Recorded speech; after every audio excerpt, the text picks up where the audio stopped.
on your side. First at 9 starts with First Alert Weather. Welcome to this digital edition of First at 9. Much of our area under a high-risk threat. Level 5 out of 5 for severe weather tomorrow. The last time we had that designation, March 25th, 2021. That was the day the National Weather Service tracked 10 total tornadoes in our state. That includes an EF3 that sadly killed 6 people and hurt 10 others in Ohatchee. There was also long-track EF3s in Shelby, Hale, and Bibb counties that injured several people and left plenty of destruction. And we certainly hope and pray nothing similar to this occurs tomorrow. But let's get right over to Chief Meteorologist Wes Wyatt, who's tracking it all for us. Wes, what can you tell us? Well, we have tornado watches, Brittany, that are blanketed from the Gulf Coast all the way across Mississippi, and then a severe weather event. I want to step over here to the radar just to show you this. The data showing that we do have tornado warnings that are now stretching across parts of Missouri, and this is the first wave of severe weather happening, the first outbreak, and then that next wave sort of ramps up across our area tomorrow. But notice the confirmed tornado warnings. That's the purple polygon that you see. That's around West Plains in southern Missouri. So for folks there right now dealing with some significant weather, actually look at St. Louis, confirmed tornado about to move into the city of St. Louis there. So a lot of active weather. This is a widespread high impact system that's going to be moving across the region. So as we bring it in closer to home, we're watching for the possibility tonight of a first round of storms overnight. Right now, things are rather quiet. Not a cloud in the sky out there, by the way. I noticed a bright moon out there this evening. Temperatures in the 70s, but the low-level jet, that south flow, is really starting to pick up, and that's going to transport in that very unstable air. And notice as we go through the overnight hours, the storms start to pop. And most likely what we see first off out of this, we could have a couple of storms that may try to rotate. Notice the models have really backed off on widespread coverage during the early morning. It looks like maybe to the far northwest, some of those storms may still try to sneak in, severe storms. A tornado threat is there, but I still think a lot of wind and some large hail, certainly more likely with some of those severe storms to start off. But as the day goes on, we'll catch a bit of a break. And then here it comes tomorrow afternoon's the main show, the main risk. You can see there's 4 o'clock. And then we're seeing these individual storms. Again, some of those may try to rotate as they move through. You can see by midnight tomorrow night, and even by 9, 10 o'clock, as far as West Alabama goes, that threat will be starting to settle down, but this will all move out of East Alabama for the evening. Now listen, every location has a risk for severe weather, including tornadoes, and not just tornadoes. We've had some of these events recently where you get these low-end tornadoes a lot that may be very brief. There's lines of storms that quickly move through, but with setups like this, we're concerned about long track type tornadoes, significant tornadoes. So make sure if we have storms in the morning, just think about what you'll do if you lose power during the day. How will you get those alerts during the afternoon? Make sure you charge your mobile device, have backup sources for gathering that information. We will have nice improvements going into Sunday, watching the middle of next week for storms. No severe weather expected there. Of course, we'll be back with live updates after the game tonight on WBRC. Thanks, Wes. New tonight, utility crews, of course, on standby, ready to jump into action if Saturday's storms knock out power. And it's not just our local teams at work here. Your reporter, Brady Talbert, live in Jefferson County tonight, looking into the help coming from other states, Brady. Yes, that's right. Utility crews all the way from Texas are here in our state to help those of you who lose power this weekend. It's really cool to see how people come together in a crisis and be prepared for the unknown. Linemen from the Lone Star State are pre-positioned in central Alabama ahead of the rough weather. Crew members telling me some pretty serious wind is headed our way because some of their homes have already lost power in Texas. The mayor tells me Gardendale is an ideal spot for these workers to ride out the storm. It's a great staging area. We got a lot of hotels that they're staying in, and so I think it was just a centrally located spot. Not far from the interstate, meaning teams can quickly respond to the hardest hit areas. In addition to crews traveling from other states, the mayor tells me local first responders are ready too. That includes police, firefighters, and their public works teams on call 24/7. We've called in additional personnel for the weekend, and we're prepared.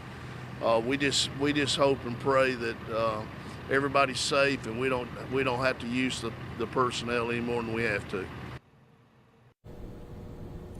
Of course, first we have to make it through this storm system safely. The mayor goes on to tell me they plan to open Snow Rogers Elementary School tomorrow morning at 10 o'clock.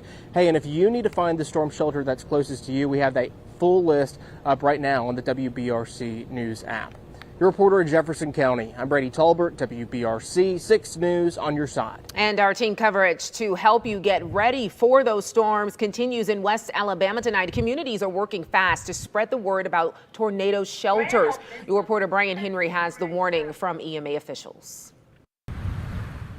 It's hard to miss the storm shelter at the McDonald's Hughes Community Center in Tuscaloosa. It's a big white dome-looking building. Para Chief Brian Davis. The McDonald Hughes Storm Shelter is a FEMA-built storm shelter, and it holds over 800 people. Brian Davis says this was a no-brainer. The forecast shows 2 major storms on the way, each one packing the potential punch of inflicting serious damage somewhere in West Alabama.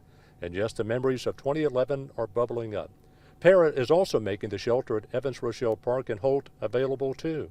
So obviously with the storms, history here in Tuscaloosa has people on edge a little bit, and so we want to make sure that all of our citizens are safe. Davis is not alone with that objective.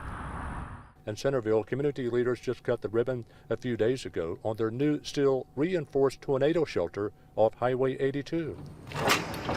When tornadoes come through Greene and Hale counties, they're coming here. Mayor Mike Oakley is grateful they got it built just in time for the weekend. The main job of a mayor is protection of citizens, so I look at that as a pride thing. Not only back in Tuscaloosa, at least 2 hotels are offering storm rate discounts. The Hampton Inn off Campus Drive and Indigo Hotel in downtown. It's an all hands on deck to give citizens choices where to seek shelter. As we're weather aware, we've worked with the city of Tuscaloosa, the county of Tuscaloosa, EMA, making sure that if they need anything from us, that we can give that to them. So. Prepared, weather aware, and waiting to see what's coming in West Alabama. And that was Brian Henry reporting. Again, we have a running list of all the available shelters right now on the WBRC News app. We're covering East Alabama tonight. People in Gadsden have been through their share of storms, and now city leaders are taking steps to help you stay safe ahead of this weekend's possible severe weather. The mayor says he met with public works departments earlier this morning, and many of their staff will be working overtime this weekend. He also says they've activated the Emergency Operations Center, ready to mobilize the city and first responders if needed. What we're doing is trying to be organized and ready to go in case a storm does hit Gadsden.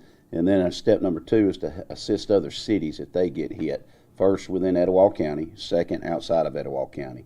So we're fortunate enough to have the proper equipment, the proper manpower, and the proper troops ready to go activate to be able to assist in any type of storm.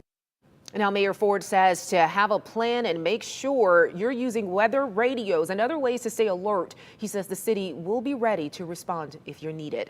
Now, with tomorrow's severe weather threat, it's critical to have multiple ways to get alerts. First Alert meteorologist Megan Thomas is on your side tonight on what you need to have ready.